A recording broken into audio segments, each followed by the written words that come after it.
The needle slid under Kiva Rosendal's skin with barely a whisper of pain. In the sterile white chamber, 7 other humans sat in identical chairs, each with their own attendant Tilvakian medical officer, administering the same injection. The alien's 6 eyes blinked in asynchronous patterns as it monitored Kiva's vitals on a hovering display. "This will not harm you," the Tilvakian said, its translator rendering its clicking language into flat, emotionless English. "It is merely to monitor your biological responses during testing." Kiva nodded, keeping her expression neutral despite the cold fear gripping her chest. 5 months ago, humanity had made first contact with the Galactic Confederation, a collection of 17 sentient species united by common technologies and political agreements. Humanity's admission had been pending, contingent upon proving their species' viability, through a series of tests designed to evaluate human adaptability and resilience. Kiva and the 7 others were Earth's reluctant champions. Commander. Elio Vasiliev rose from his chair first, rolling his shoulder where the injection site was already healing. "When do we begin?" he asked, his voice carrying the weight of Earth's future. High Examiner Nextal, a towering Phyrexian with iridescent scales covering its angular frame, gestured toward the far wall. It slid open, revealing a vast circular arena with various stations, and equipment arranged in concentric rings. "You begin now," Nextal announced. "The Galactic Confederation has observed your species from afar for centuries. You are puzzling to us, physically unremarkable yet persistent in ways that defy biological logic. This comprehensive evaluation will determine if humans possess qualities worthy of Confederation membership." Kiva exchanged glances with Desara Okafor, the quantum physicist whose theoretical work had helped humanity achieve faster-than-light communication. Desara's eyes reflected the same mixture of determination and unease Kiva felt. "The testing protocol is divided into 6 stages," continued Nextal. "Physical endurance, cognitive processing, emotional regulation, adaptive reasoning, cooperative, problem-solving, and stress response, each designed to push your species' limits. Not all may survive." A ripple of tension passed through the human candidates. Martel Kimathi, the youngest at 26, stepped forward. "You're saying these tests might kill us?" "That is a possibility," Nextal confirmed without emotion. "Many species lose candidates during evaluation. It is regrettable but necessary." Zabel Niren, a former military operative who had survived 3 wars, laughed sharply. "And if we refuse? Then Earth remains isolated. No trade, no technology exchange, no protection from the numerous threats that lurk between stars." Nextal's upper appendage made a dismissive gesture. "Extinction would be inevitable within 2 centuries. The 8th candidate, Oren Lakatos, a wilderness survival expert with a prosthetic leg, nodded grimly. "So we're not just testing for ourselves. You represent your entire species," Nextal confirmed. "Perform admirably, and humanity joins the Galactic community. Fail and Earth remains quarantined." The final 2 candidates, twins Pax and Lyra Darvishi, moved to stand beside Commander Vasiliev, their backgrounds in extreme environment engineering making them valuable team members. Kiva took a deep breath, stepping forward to join them. As Earth's foremost xenolinguist, she understood more than most how crucial this moment was. "We're ready," she said, though her racing heart suggested otherwise. Nextal's mouth parts clicked in what might have been amusement. "Your confidence is noted human, but you cannot comprehend what awaits. No species has ever completed all 6 stages without casualties." The first arena section illuminated, revealing a labyrinth of obstacles under harsh red lighting. Atmosphere vents hissed, and Kiva's lungs immediately burned with the introduction of a thinner air mixture. "Physical endurance evaluation begins now," announced Nextal as the doors sealed behind them. "Representatives from 17 worlds are observing. Show us what humanity offers the galaxy." As the candidates moved toward the first challenge, Kiva noticed hundreds of alien faces watching from observation decks above. The weight of billions of human lives rested on their performance. The countdown began. 3 days into the testing, Kiva's muscles screamed with each movement. The physical endurance trials had pushed them beyond reasonable limits, running in triple Earth's gravity, swimming through viscous fluid that resisted every stroke, climbing vertical surfaces with fingertips bleeding and lungs burning in the oxygen-poor atmosphere. Martel had collapsed during the 20th hour, his heart rate spiking dangerously before the Tilvakian medics intervened. He recovered, but the aliens' data displays showed his performance metrics dropping. The Meraxi delegates are impressed, Nextal informed them during a brief respite period. Their species can maintain triple gravity activity for only 4 hours. You have persisted for 17. Commander Vasiliev, his face gaunt with exhaustion, merely nodded. None of them had the energy for celebration. The cognitive processing tests followed immediately, a brutal assault on sleep-deprived minds. Kiva faced a neural interface that bombarded her consciousness with multidimensional equations, linguistic puzzles in alien syntax, and spatial reasoning challenges that seemed to bend reality itself. Fascinating, murmured a jellyfish-like Husrik observer floating nearby. The human brain reconfigures neural pathways when conventional solutions fail. Most species simply reach capacity and stop. Desara excelled here, her quantum physics background giving her an edge with the abstract calculations. But Pax Darvishi suffered a seizure in the 14th hour, blood trickling from his nose as his mind reached its limit. His neural architecture is reorganizing, commented a Tilvakian medic, 6 eyes blinking in sequence as it studied the monitors. Unexpected, dangerous but potentially advantageous. Pax recovered, though his speech remained slurred. The aliens seemed more intrigued than concerned by this development. When the emotional regulation test began, the true cruelty of the evaluation revealed itself. Each candidate was subjected to personalized psychological torture, immersive, simulations of their deepest fears, losses, and traumas, while biochemical inhibitors prevented them from dissociating or shutting down emotionally. For Kiva, they recreated the shuttle accident that had killed her parents, forcing her to relive it repeatedly with slight variations, sometimes allowing her to almost save them before snatching hope away. Her throat grew raw from screaming. Remarkable emotional resilience, noted Nextal as the candidates emerged, trembling and hollow-eyed.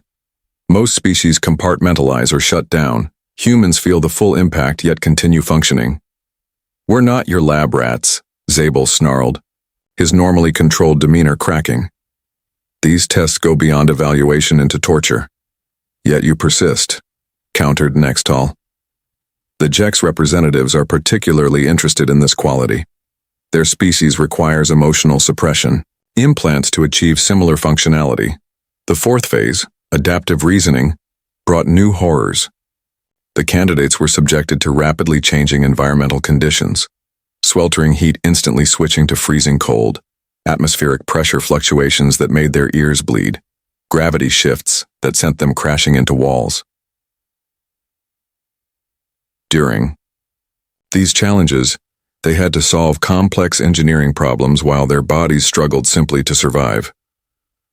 Lyra Darvishi demonstrated exceptional adaptability, her experience in extreme environments proving invaluable. Even as her hands shook violently from hypothermia, she reconfigured alien technology to stabilize their testing chamber. Humans possess unusual environmental flexibility, observed a stone-like Petroxian delegate. Their homeworld's variable, conditions have selected for this trait. As they collapsed into exhausted heaps after the 4th phase, Oren dragged himself beside Kiva.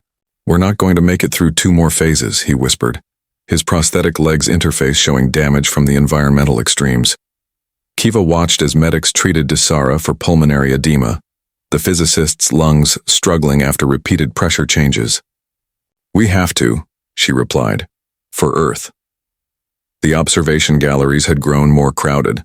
Word had spread through the Confederation about the unusually resilient humans, and delegates from all 17 member species now watched with clinical fascination. Final phases commence in 6 hours, announced Nextal. Cooperative problem-solving and stress response will determine your species' fate.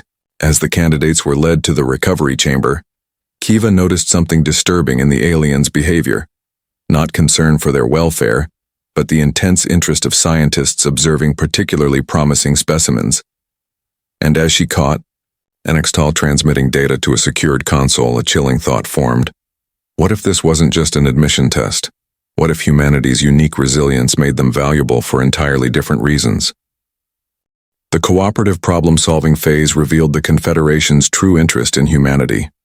8 candidates entered a spherical chamber filled with a 3-dimensional maze of hovering platforms, energy barriers, and mechanical puzzles. Each person was equipped with a neural dampener that blocked specific cognitive functions. Each of you has been limited in unique ways, explained Nextal. One cannot perceive patterns. Another cannot form new memories. Another cannot process numerical relationships. You must complete the challenge together, compensating for each other's artificial deficits. Kiva discovered she could no longer understand symbolic representation, devastating for a linguist. Commander Vasiliev could not maintain spatial awareness, repeatedly walking into barriers he had just navigated around. Lyra was unable to recognize faces, including her twin brothers. "This is about cognitive redundancy," Desara whispered as they huddled to strategize. "They're testing how we function as a collective intelligence." The revelation transformed their approach. Instead of fighting their individual limitations, they created a human network.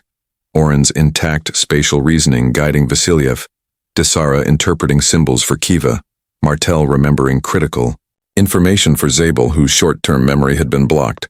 What should have taken days was completed in hours. "Unprecedented," murmured a crystalline Athexian observer. "Most species develop specialized cognitive roles. When those functions are blocked, their groups fragment."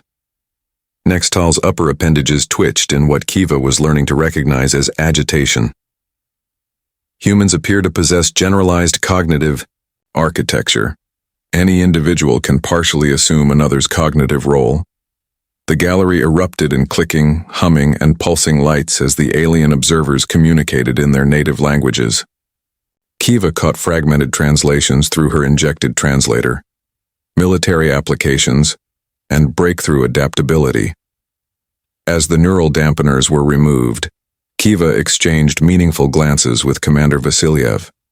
Something beyond admission, testing was happening here. The final phase, stress response, confirmed her suspicions. They were separated into individual chambers, each containing what appeared to be a simple control panel with a red button. Through speakers, Nextal explained, "This is the conclusive evaluation. Each chamber will fill with a neurotoxin that causes excruciating pain, then death. Pushing the button will redirect the toxin to another candidate's chamber, doubling their exposure while eliminating yours. If no buttons are pushed, all receive survivable doses.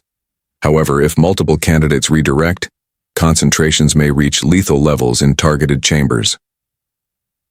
The classic prisoner's dilemma, with their lives at stake. Kiva watched as her chamber began filling with pale yellow mist. The first whiff brought searing pain through her nasal passages. Her hand hovered over the button as her survival instinct screamed for relief. But something wasn't right. The aliens had demonstrated sophisticated technology throughout the tests. This crude moral dilemma seemed designed to force a predetermined outcome rather than test natural responses. Through the transparent wall, she glimpsed Martel in an adjacent chamber, already collapsed and convulsing as yellow mist swirled around him. Someone had redirected their toxin to him. Fighting through escalating pain, Kiva analyzed what she knew about the Confederation's interest in humans. Not our technology or resources, but our adaptability, our resilience, our cognitive flexibility. The realization hit with stunning clarity. This wasn't an admission test. It was a capabilities assessment for potential weapons. The yellow mist thickened around Kiva, each breath like inhaling molten glass. Through tears, she watched Martel's convulsing form and made her decision. Instead of pushing the button, she slammed her fist against the chamber's transparent wall over and over until blood smeared the surface. In adjacent chambers, the other candidates noticed. One by one, they turned away from their buttons and began attacking their chamber's weakest points: seams, ventilation ducts, control panels.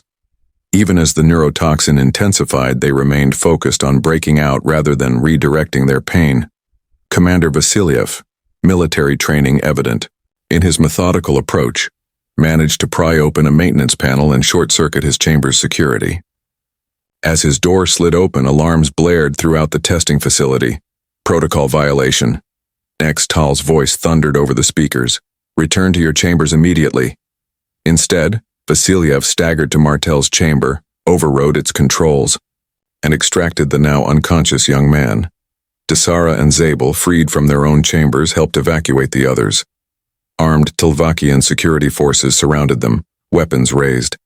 This evaluation is not complete, Nextal declared, entering the testing floor. Your actions invalidate the results. Your evaluation is a fraud, Commander Vasiliev countered, supporting Martel's limp form. This isn't about Confederation membership. It's about weaponizing human capabilities. The observation gallery had gone silent. The diverse alien delegates watching the confrontation with varied expressions of concern, interest, and in some cases, guilt. Kiva stepped forward, fighting through the neurotoxin's effects. Her linguistic expertise had helped her piece together fragments of alien communications throughout the testing. You've been evaluating us as potential soldiers, not as equals. She turned to address the gallery directly. The Confederation isn't united by peaceful cooperation. It's a military alliance preparing for war against something you fear. You need humans because we can endure what your species cannot. Nextal's appendages flattened against its body, a gesture Kiva now recognized as defensive.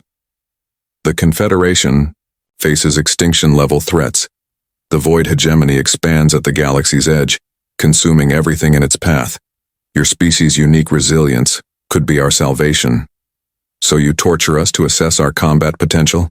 Zabel demanded, blood streaming from his nose and ears from the neurotoxin exposure. Not torture. Necessary evaluation, Nextal insisted. The 17 species of the Confederation each excel in specific domains, but all have critical vulnerabilities. The Meraxi collapse under gravitational stress. The Hisrik cannot process rapid environmental changes. The Ethexians shatter under emotional pressure. But humans, continued Nextal, humans adapt to all these conditions. Your species demonstrates unprecedented resilience across all domains. You are the missing component in our defense strategy. A new voice joined the conversation. A Patroxian delegate had descended from the gallery. Its stone-like body resonated with deep tones as it spoke. High Examiner Nextal speaks without full Confederation authority. Many delegations object to this deceptive approach. The Patroxian turned to the humans. I am Elder Quorum of the Ethics Council. What you've endured was not the standard admission protocol, but a military assessment program implemented by the Defense Coalition without proper authorization. Controversy erupted in the gallery above, with delegates communicating in a cacophony of sounds, lights, and movements. Clearly, the Confederation was divided on how humanity should be approached. Lyra Darvishi, supporting her brother Pax, addressed the gathering. If you wanted military allies, you could have simply asked. Deception breeds distrust. Elder Quorum's crystalline structure pulsed with light patterns indicating agreement. This approach was short-sighted. Humans have now demonstrated not only physical and cognitive resilience, but ethical strength. When facing extreme pressure, you chose cooperation over self-preservation. As the security forces lowered their weapons, Kiva realized the testing had never truly ended. Their response to the discovery itself was the final evaluation. 3 days later, fully recovered from the neurotoxin exposure, the 8 human candidates sat across from the Confederation's Grand Council. No longer test subjects, they were now Earth's first diplomatic delegation. 23 alien representatives formed a semicircle before them, their diverse physiologies reflecting the vast biodiversity of the galaxy. The 17 Confederation species had been joined by observers from 6 non-member civilizations, all drawn by news of humanity's performance during the evaluations. Elder Coram of the Patroxians addressed the assembly. The irregular testing protocol has been formally censured, but the results cannot be ignored. Humanity demonstrates capabilities that could strengthen the Confederation during this critical period. The HFY representative, a floating mass of translucent tentacles named Void Swimmer, pulsed with bioluminescent patterns. The Defense Coalition maintains that expedited assessment was necessary. The Void hegemony has consumed 3 peripheral systems in the past standard cycle. Their hive consciousness cannot be reasoned with, only resisted. Kiva, serving as humanity's chief diplomat due to her linguistic skills, leaned forward. Earth requires full disclosure before considering any alliance. What exactly is the Void hegemony, and why are you so unprepared to face it? The council chamber darkened as a holographic display appeared in the center. It showed a spreading shadow moving through a star map, systems blinking out as it advanced. The hegemony is not a traditional civilization, explained a bird-like Avani representative. It is a composite entity, a biomechanical collective that absorbs species and technologies it encounters. It has no diplomats, only an expansion. Imperative Commander Vasiliev studied the tactical display with professional interest. And your defense strategy? Each Confederation species contributes according to their evolutionary strengths, replied Nextal, now serving merely as an advisor to the Council. The Ethexians provide computational supremacy. The Meraxi excel in energy manipulation. The Tilvakians contribute biological adaptations. But none of us can withstand prolonged conflict, added a previously silent Czechs representative, its gelatinous form shifting constantly. Our specializations are our weaknesses. The hegemony specifically targets those vulnerabilities. Desara, who had been analyzing the hegemony's expansion patterns, spoke up. You're looking for generalists, not specialists. The human evolutionary path favored adaptability over specialization. Precisely, confirmed Elder Coram. Humanity's greatest strength is not excellence in any single domain, but competence across all domains, coupled with unprecedented resilience. Kiva conferred briefly with her fellow candidates before addressing the Council again. Earth will consider military cooperation, but not as conscripts or weapons. We require full Confederation membership, technology exchange, and joint command of any human forces. A ripple of communication passed through the alien representatives, some clearly opposed, others supportive. Impossible, declared a Tilvakian counselor. No new species has ever been granted such status without centuries of integration. No new species has ever survived your complete evaluation protocol without casualties, countered Zabel. You need us more than we need you. The statement hung in the air, bold but undeniably true. The tactical display continued to show the hegemony's inexorable advance.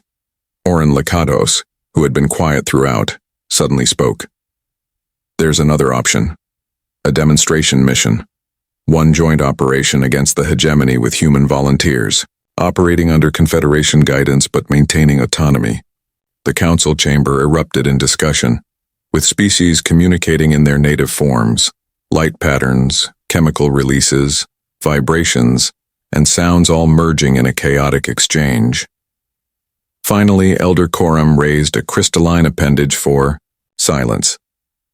The Council will accept this compromise, a joint mission with limited objectives to demonstrate human capabilities and Confederation cooperative potential. A Meraxi representative added, if successful, we will support full membership, with the requested conditions. Kiva smiled thinly. We accept, with one addition. High Examiner Nextal will serve alongside human representatives in equal capacity. Nextal's 6 eyes blinked in asynchronous patterns, a sign of surprise. You request my participation specifically? Consider it a cultural exchange, Kiva replied. You've studied humanity at our worst. Now you should experience humanity at our best. As the agreement was formalized, Kiva Kiva realized that in less than a week, humanity had gone from test subjects to potential saviors of galactic civilization. The irony wasn't lost on her. The very resilience that had made early human history so brutal and competitive was now their greatest asset in a universe of hyper-specialized species. The true test was yet to come. The Confederation battle cruiser, Resilient Accord, dropped out of fold space at the edge of the Vega Proxima system, its hybrid technology incorporating both alien engineering and human improvisation. 3 months of intensive preparation had transformed the 8 original candidates into mission commanders, each leading a mixed crew of humans and Confederation species. Commander Vasiliev stood on the bridge, surveying the tactical display, with Nextal at his side. The Tilvakian had proven a surprisingly adaptable liaison, gradually developing respect for human approaches to problem-solving. Hegemony presence confirmed in the outer belt, reported Zabel from the sensor station. Pattern matches intelligence briefing. They're establishing a resource extraction network as first phase of system consumption. Kiva studied the communication intercepts on her console. Their coordination signals match previous encounters. The collective consciousness is present but not fully integrated into this advanced force. The mission parameters were clear. Disrupt the hegemony's initial foothold without engaging their main fleet, a demonstration of tactical capability rather than a full-scale confrontation. Deploy reconnaissance teams, ordered Vasiliev. Meraxi energy specialists with human security escorts. 3 shuttles launched from the Resilient Accord, each carrying a mixed team, a testing ground for the integration of specialized alien capabilities with human adaptability. Lyra and Pax Darvishi led Team Alpha, targeting the hegemony's primary resource processor. Desara and Martel commanded Team Beta, focused on their communication relay. Oren and a Jex specialist named Fluid Thought comprised Team Gamma, tasked with gathering intelligence on hegemony biological vulnerabilities. Kiva monitored all 3 teams from the command center, translating between species and coordinating the complex operation. Remember, this isn't just about stopping the hegemony, she reminded them. It's about proving that integrated teams are more effective than segregated ones. The mission quickly encountered complications. Team Beta's shuttle suffered navigation failure, crashing half a kilometer from their target zone. Team Gamma discovered the hegemony had already assimilated local fauna, creating biological sentries with unfamiliar capabilities. Adaptation required, Nextal observed, watching the teams respond to the challenges. This is what we hoped to observe. What followed demonstrated why humanity had passed the impossible evaluation. When Team Beta's Athexian technical specialist suffered sensory overload from the crash, Martel carried the crystalline entity while following its rapid-fire instructions. When Team Gamma encountered atmospheric conditions lethal to their Hasrik member, Oren reconfigured his prosthetic leg to serve as an emergency environmental stabilizer. Most impressively, when Team Alpha discovered the hegemony processor was protected by gravitational distortion fields that would crush the Meraxi specialists, Lyra and Pax developed a relay system, entering the fatal field in brief rotations, each human enduring the crushing pressure for exactly 47 seconds, before tagging out while their body recovered. From the command center, Kiva watched the mission unfold with a mixture of pride and concern. Humans were demonstrating their unique resilience but at tremendous physical cost. Your species willingly endures damage that would be fatal to ours, Nextal noted. Is this cultural or biological? Both, Kiva replied. Our history taught us that survival often requires sacrifice. The operation reached its climax when all 3 teams executed coordinated strikes against the hegemony outpost. The Meraxi energy specialists disabled power systems. The Athexians rewrote command protocols, and the human team members provided the physical resilience to deliver specialized packages, precisely when and where they were needed. As the hegemony presence collapsed into disarray, the teams extracted with minimal losses. The mission was an unqualified success, not because of superior firepower, but because the integrated teams had accomplished what no single species could have managed alone.